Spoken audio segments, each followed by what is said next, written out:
There are nights on this road when the silence feels heavier than the cargo you're hauling, thick, cold, and waiting for something to break it. And sometimes what breaks it isn't the engine, or the radio static, or the wind clawing at the mirrors. Sometimes, and it's a human voice, a voice carrying more pain than the night knows how to hold. That's what happened to me on a stretch of highway just past midnight, when a woman came running across the asphalt toward my truck, crying words that didn't sound real until they hit the air. "He took everything. Tell me, what would you do if a stranger ran out of the darkness like that, like she was fleeing the end of the world?" The highway was dead quiet. Diesel fumes hung low. The glow from the truck stop sign flickered against the cold black sky. I had just pulled off for fuel, engine ticking softly as it cooled, when my headlights cut across a figure stumbling along the shoulder. At first I thought it was an animal, something small, low, but then the shape reared upright, unsteady, then broke into a sprint. A woman, her arms pumping, hair wild,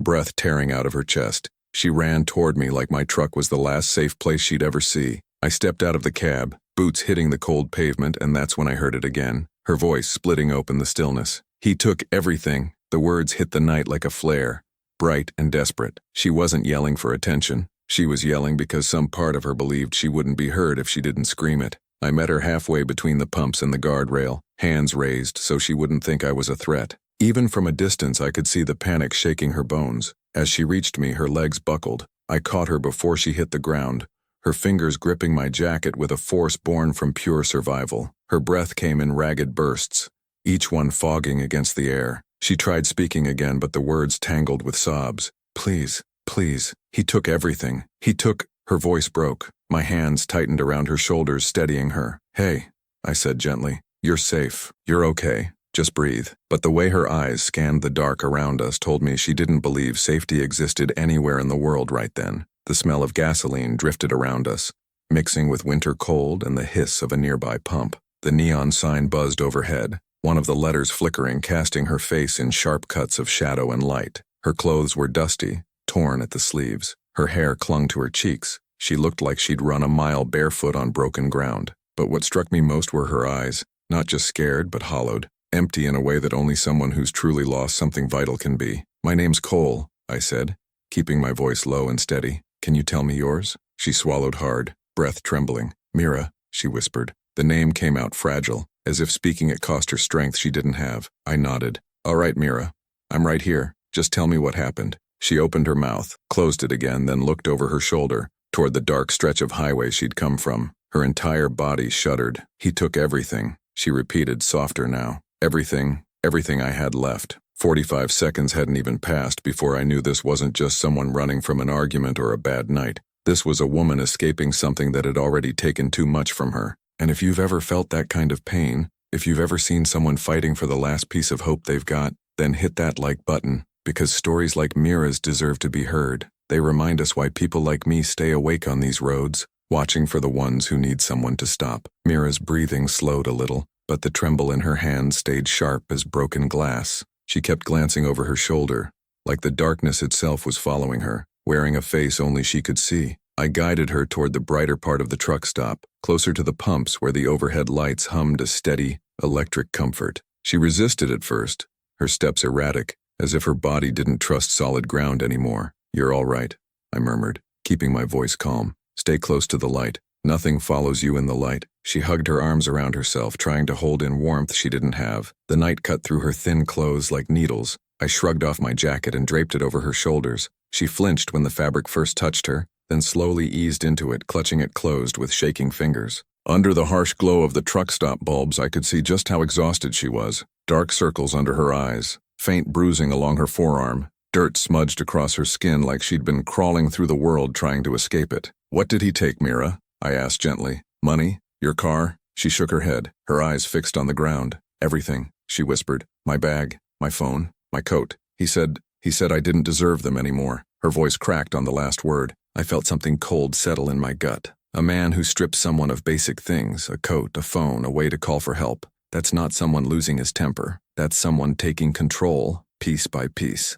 I waited a moment before asking the next question, choosing my words carefully. "Mira, who is he?" She swallowed, and for a heartbeat I thought she wouldn't answer. But then she forced the words out. "Harlan," she whispered. "Harlan Briggs." The name meant nothing to me on its own, but the way she said it, That meant everything. Like each syllable was a bruise she'd carried for too long. He said nobody would believe me, she added shakily. He said I was nothing without him. I felt my jaw tighten. I'd met men like Harlan on these roads. Men who hide behind charm and confidence.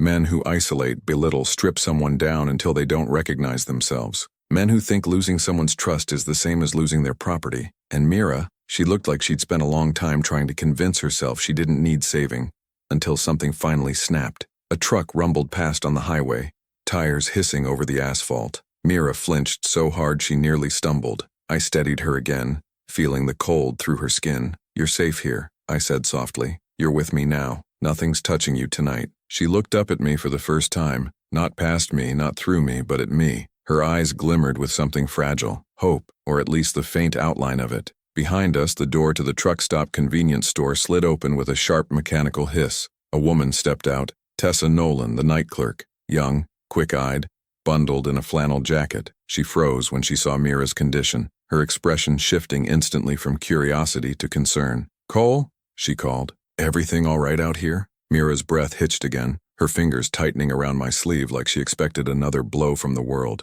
"No," I said quietly, keeping my eyes on Mira's shaking form. "Not yet." Tessa approached slowly, hands slightly raised the way someone does when approaching a frightened animal. Careful, measured, gentle. "Hey," she said softly, her voice warm against the cold. "You're safe here, sweetheart. You're at a truck stop, all right? Nobody's gonna hurt you here." Mira didn't respond. Her eyes darted to Tessa, then back to me, as if needing confirmation that trusting anyone else wouldn't break her even more. I gave a small nod. Tessa caught it and exhaled, understanding everything she needed to without another word. "Come inside," Tessa urged.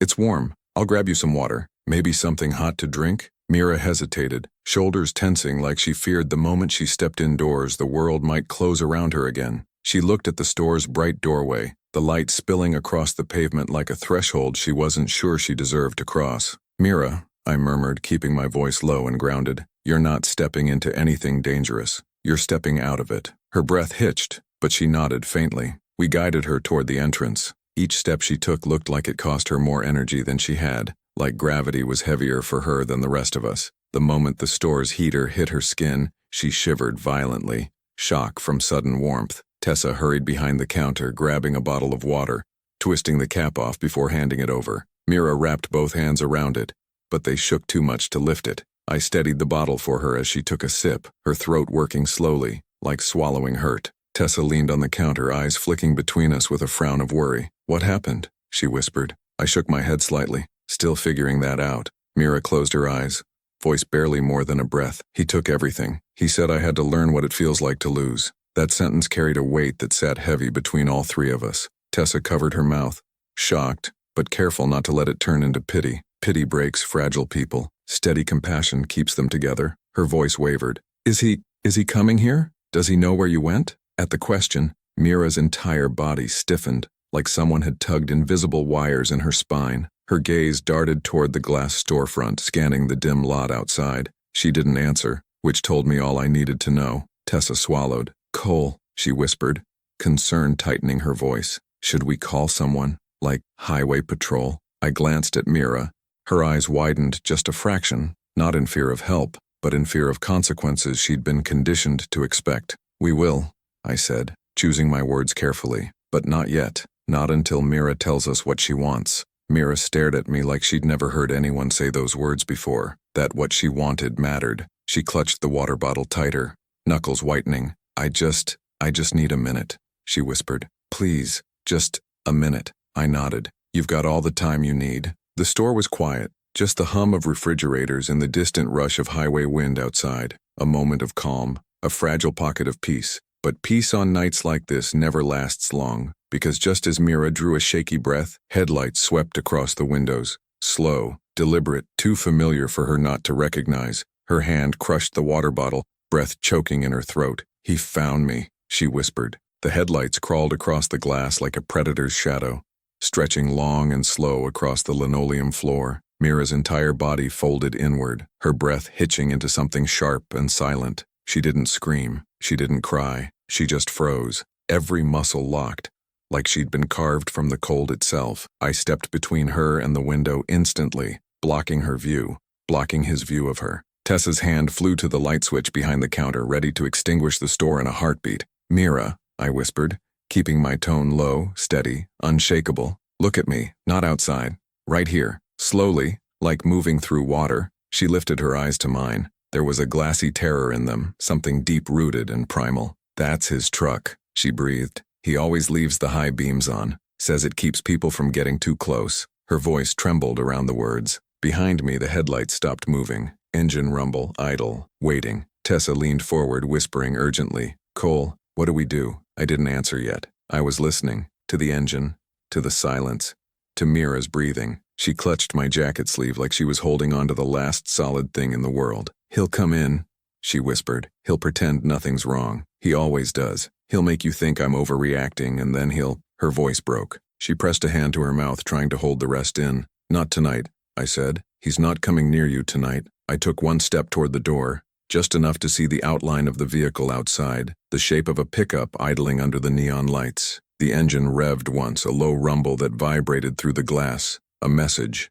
A claim. Mira flinched at the sound, her knees buckling, and Tessa rushed to steady her. "Cole," Tessa whispered sharply. "We should call the sheriff now." But I raised a hand slightly, eyes locked on the silhouette in the cab. "He hasn't moved yet," I murmured. "He's waiting, watching." That's what chilled me most. Not the headlights, not the engine, but the stillness. Men like Harlan don't sit still unless they're calculating, and calculations from men like him never lead anywhere good. Inside the store, the air tightened. Mira's breath shook in uneven bursts. Tessa's fingers hovered near the phone, ready to dial. The hum of the refrigerator sounded too loud, too sharp, too present in the tension. Outside, the engine idled. Fog curled from the exhaust, catching the neon in soft spirals. I stepped closer to Mira, lowering my voice. "Listen to me," I said. "You're not alone. Not anymore. I'm not letting him get near you. Whatever happens next, we handle it together." A single tear slipped down her cheek, but she didn't wipe it away. She just breathed out one trembling word. "Why?" she whispered.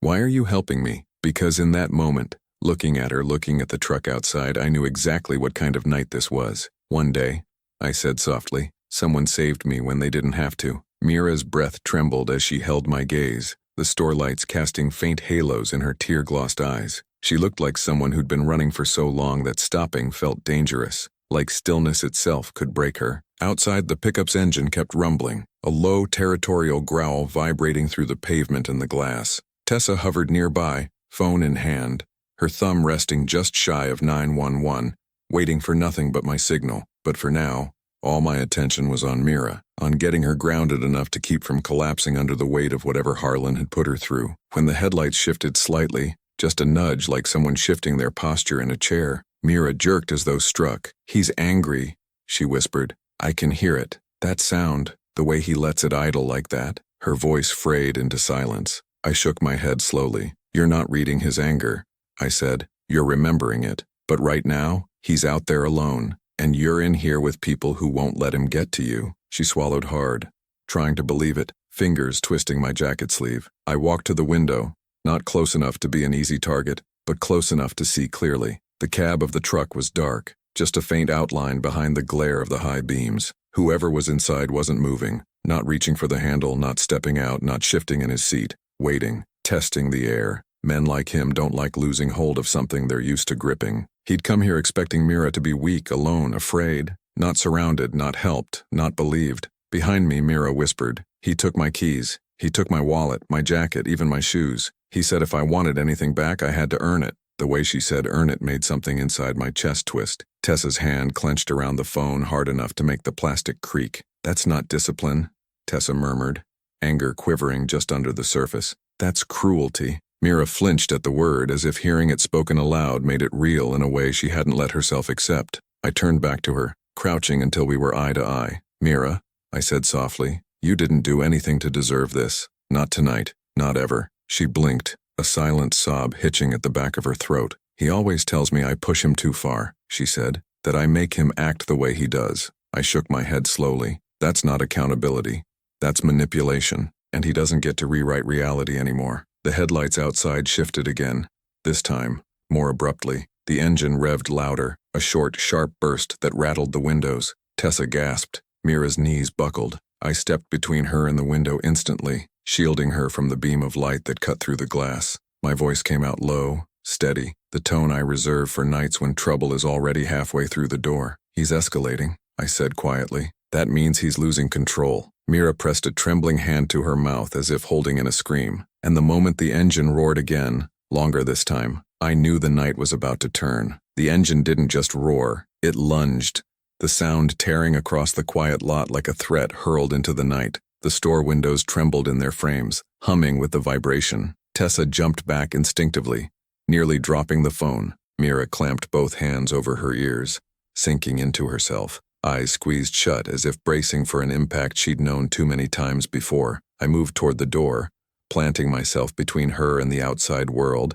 every instinct rising like heat under my skin. Through the glass, I watched the pickup creep forward a few inches.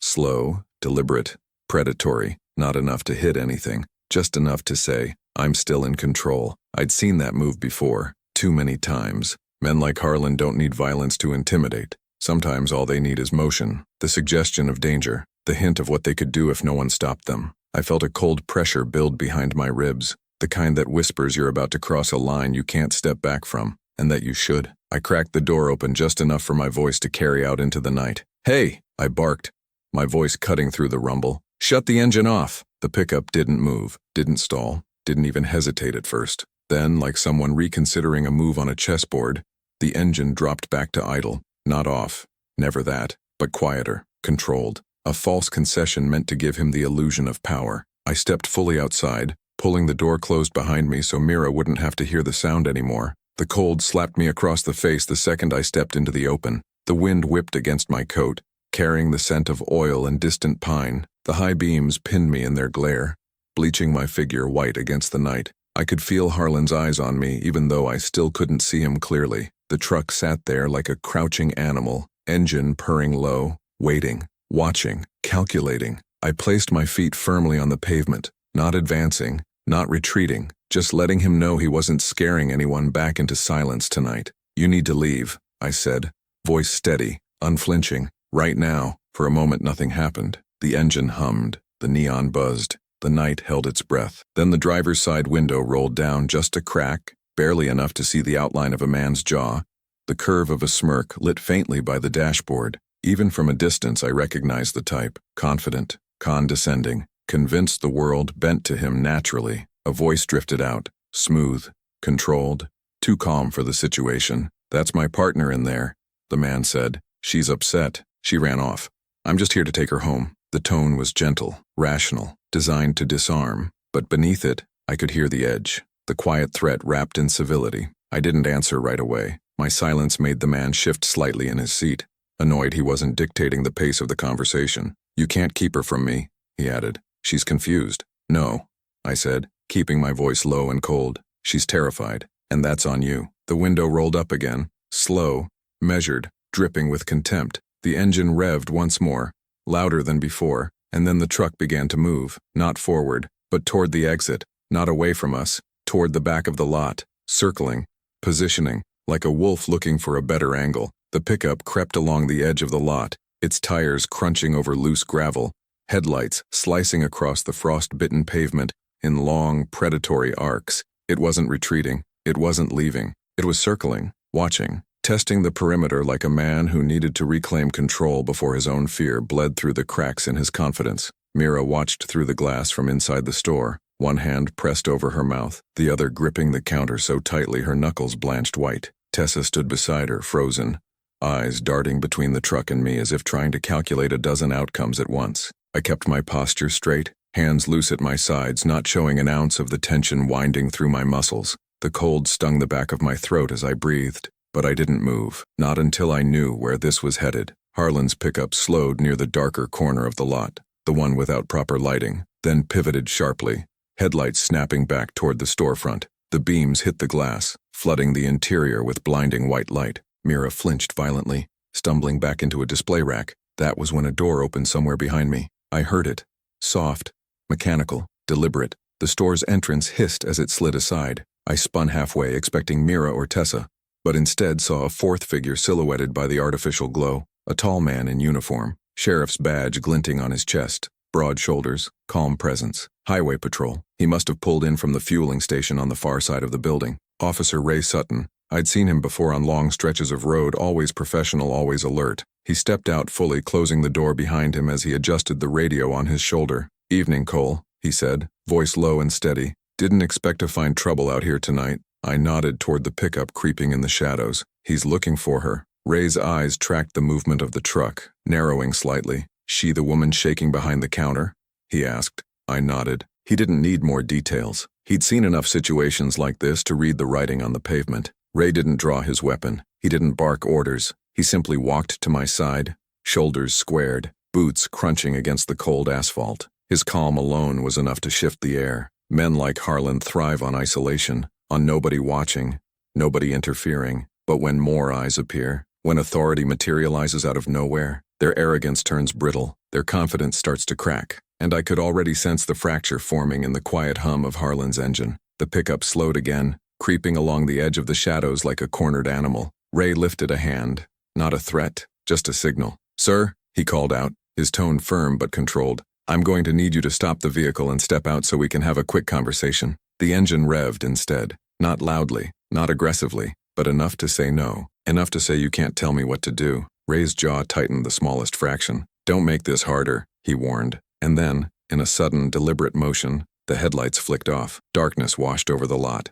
For one brief second, all we could hear was the low purr of the engine and the frantic rhythm of Mira's breathing inside the store. Then the sound of tires grinding against gravel erupted. The truck lurched forward, not fast, not recklessly, but with purpose. Harlan wasn't running. He was repositioning. The truck slid through the dark like a shadow with weight, its engine a low growl rolling across the pavement. Without headlights, it was nothing but a black shape shifting along the edge of the lot, testing boundaries, looking for openings. Officer Ray didn't move, not an inch. His hand hovered near his holster, not gripping it, just resting there like a quiet reminder that the law had finally stepped into the ring. I held my ground beside him, eyes tracking the faint glint of chrome each time the truck passed through a sliver of light. Inside the store, Mira clung to the counter, her breath fogging the glass in front of her as she leaned closer to see. Tessa stood at her side, one hand resting on Mira's back in an anchor of silent reassurance. They both looked small behind that window, small but not alone. And maybe that was the first thing that really shook Harlan. Maybe that's why he killed the headlights, why he was circling like a trapped animal rather than confronting or leaving. He wasn't used to being outnumbered. He wasn't used to anyone standing between him and the person he controlled. The truck slowed again, rolling to a halt near the far corner of the lot, the darkest part where only a single dying bulb flickered overhead. Then the driver's door cracked open, just an inch, a sliver of movement. Ray shifted his stance, shoulders tightening. "Sir," he called out, voice steady as a taut rope. "Keep your hands where I can see them and step out fully." The door didn't move, not forward, not back, just hovered there like a threat. I felt the wind slice across my jaw, carrying with it the cold metallic scent of tension. Electric, sharp, seconds from snapping. Finally the door opened a little wider. A foot emerged, a boot scuffed from long wear, then another. A tall figure stepped out slowly, shoulders stiff, posture rigid. Even from across the lot I could see the way he moved, controlled, rehearsed, calculated. A man who spent years performing confidence instead of earning it. He kept one hand on the edge of the door, the other disappearing into the shadow cast by the cab. Ray caught it instantly. "Sir," he warned, "I need to see both hands." Harlan didn't comply, not fully. He lifted his right hand into the weak light, empty, but kept his left hidden behind the door. A power move, a scare tactic. Ray didn't flinch. "Step away from the vehicle," he commanded. Harlan let out a low scoff that carried across the cold air. "You don't need to talk to me like I'm dangerous," he said. His voice was calm, too calm. "There's been a misunderstanding. My partner, she gets emotional, she runs off. I'm just trying to bring her home." I felt something boil in my chest.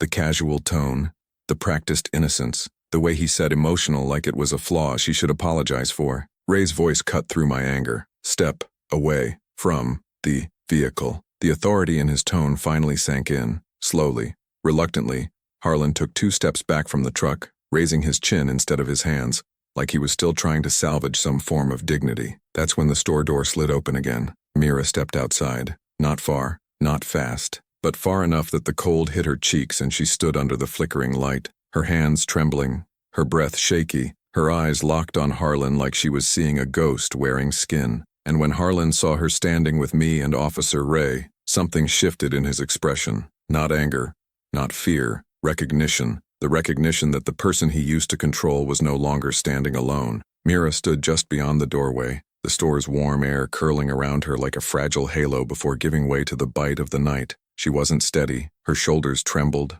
her breath shuddered, but she was upright, and for someone who'd been running across a highway minutes earlier, that alone was an act of courage big enough to shake the ground between her and Harlan. Her eyes locked onto him, wide, glistening, terrified, but awake. Awake in a way he didn't expect. Awake in a way he didn't want. Harlan's jaw twitched as he looked at her, his expression slipping from annoyance to something colder, calculating, like he was trying to figure out how she'd gotten here, how she'd found support, how the night had turned against him so quickly. He took half a step toward her before Ray lifted a hand, palm forward. "Stop," Ray ordered. "Do not take another step." Harlan froze, lips curling around a bitter smile. "You've got this all wrong," he said. "She's confused, she's not well. She runs off like this sometimes." Mira flinched as if the words themselves were hands pushing her back. She wrapped her arms around her torso, but she didn't look away. "Stop lying," she whispered. It wasn't loud. It wasn't forceful, but it carried. The wind caught her voice, carrying it across the pavement, cutting through the cold air like a razor. Harlan's eyes snapped toward her, genuine irritation flickering behind his controlled facade. "Mira," he said sharply, "you don't know what you're saying. You're having one of your—" "No," she interrupted, louder this time. Her voice cracked, but it didn't break. "No, I'm not. You took everything. My coat, my wallet, my shoes, my phone. You left me on the side of the road." Her arms tightened around herself as though recounting the memory made her feel the cold all over again. "You said I needed to learn. You said I only deserved what you gave me." Tears welled in her eyes, but she didn't wipe them away. She let them fall. "I'm done learning your lessons." The silence that followed was the kind that compresses the air in your lungs. Harlan's mask slipped, just a little, a tightening around the mouth, a twitch of the brow. His eyes darted toward the store, toward Tessa, toward me, toward Ray. He was cornered by truth, and men like him don't corner well. His breath fogged out in a harsh burst as he squared his shoulders. "She always twists things," he said, voice sharp now. "Always. You people don't understand what I'm dealing with." Ray took one step forward, boots firm on the pavement. "What we understand," he said, "is that a woman ran for her life tonight and you followed her across a highway. That's enough for me to detain you while we sort this out." The words hit the cold air with weight. Harlan's posture stiffened, a tiny shift, a coil tightening. I saw the moment, the exact moment. He started calculating again. His gaze flicked back toward his truck, the distance short, the engine still running, the door still open far enough to dive into. "He's thinking about bolting," I said quietly. Ray didn't nod, didn't speak, but his hand moved closer to his holster. Across the lot, the wind kicked up, scattering gravel. Then Harlan did exactly what men like him do when the walls finally close in. He ran. Harlan's boots scraped against the pavement as he lunged toward the truck, the gravel exploding under his heels. Ray shouted, "Stop! Don't move!" But Harlan didn't even hesitate. He sprinted, breath ripping through the cold air, one hand reaching for the open door like salvation was waiting inside that cab. Mira gasped, a small strangled sound that broke with panic, her hands flying to her mouth. Tessa stumbled backward into the doorway, eyes wide, heart pounding loud enough that even the night seemed to hear it. I took off before the thought even formed. My legs moved on instinct, on the kind of instinct born from too many nights spent watching vulnerable people slip through cracks big enough for monsters to hide in. The cold bit at my lungs, but I pushed harder, closing the distance between me and him. Harlan threw himself into the seat, his hand slapping against the steering wheel as he yelled, "Get back!" His other hand reached for the door, but Ray was faster. A single, commanding voice cut through the chaos. "Hands where I can see them." Harlan ignored it. He twisted the key hard, the engine roaring like an animal jolted awake, headlights snapping back on with blinding intensity. The pickup jolted forward a foot, just a foot, but enough to send the back end fishtailing slightly, enough to remind us all how easily a desperate man becomes a dangerous one. I grabbed the door with both hands, yanking it open before he could slam it shut. The truck jerked again, sending my shoulder slamming into the frame. Pain flared, but I held on. Ray swept in from the other side, his voice thunder-like in its finality. "Harlan Briggs, step out of the vehicle now." When Harlan turned to shout something back, his face twisted in defiance. Ray's hand was already on him, not rough, not reckless, but firm and immovable, like grabbing hold of a spinning wheel before it can crush someone. He pulled Harlan halfway out of the cab, and I used the momentum to wrench the door open fully. Harlan stumbled, lost his footing, and Ray pinned him with practiced precision, his movements clean and controlled. The fight drained out of Harlan all at once, not because he surrendered, but because reality finally caught him. His breath came out fast and ragged, puffing into the cold as Ray secured his wrists in cuffs. The pickup's engine sputtered, then fell into a steady idle. I stepped back, breathing hard, shoulder throbbing, watching as Ray guided the man, now no longer a threat, away from the truck. Inside the store, Mira collapsed into the doorway, knees hitting the threshold. Tessa caught her just in time, holding her upright as sobs shook her entire body. Ray opened the back door of his cruiser and placed Harlan inside. The door's thud echoed across the lot, final, heavy, deserved. For a moment, the world went quiet again. The same quiet I'd heard before Mira came running through the dark, but it wasn't the same kind of silence. This one wasn't filled with fear. It was filled with release, with possibility, with something that looked a little like peace. I walked toward Mira slowly, careful not to startle her. She lifted her head when she heard my steps, her face streaked with tears, her breath shaking. "It's over," I said softly. She shook her head, a broken laugh slipping out. "I don't know what over feels like," she whispered. I knelt beside her and offered my hand. "Feels like this," I said. "Like breathing without bracing. Like knowing someone's finally standing between you and the worst thing in your life." She stared at my hand for a long second before taking it. Her grip was weak, but it was real, genuine, human. When Ray approached us moments later, he didn't speak right away. He just stood there, his presence steady, like a guard against whatever shadows lingered in Mira's past. "We'll get you somewhere safe," he said gently, "somewhere warm, somewhere he won't find you again." As the cruiser pulled away with Harlan inside, Mira leaned her head lightly against my arm. I felt her exhale, a long, trembling release that carried years of fear out into the night. And as the truck stop returned to quiet, I realized something I've learned on too many roads. Sometimes the people you save aren't looking for a hero. Sometimes they're just looking for someone who stops. So if this story reached you, if it reminded you that there's still good on these dark roads, hit that like button, subscribe so you don't miss the next night I find myself in the middle of someone's storm. Out here, every mile carries a story, and I'll keep telling mine, as long as there's someone who needs a light in the dark.